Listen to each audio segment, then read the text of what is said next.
Бүгін сіздермен өте оңай, тез дайындалатын печеньенің рецептісімен бөлісетін боламын. Ең алдымен сары майды ерітіп, үстінен қантты жұмыртқаны салып, жақсылап араластырамыз. Үстінен ұн және де тұз, қопсытқышты салып, тағы да жақсылап қозғап аламыз. Бізде бір келкі қамыр шығуы қажет болады. Міне видеода көріп тұрғандағыдай дәл осындай әдемі қамыр дайын болады. Енді қасықтың көмегімен аз-аздан алып, қолымызбен домалатып аламыз.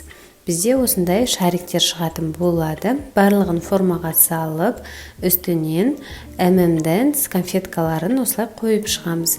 Одан соң 180 градуста 10-12 минут шамасында пісіріп аламыз. Сонымен біздің печенькаларымыз дайын, өте дәмді болып шығады.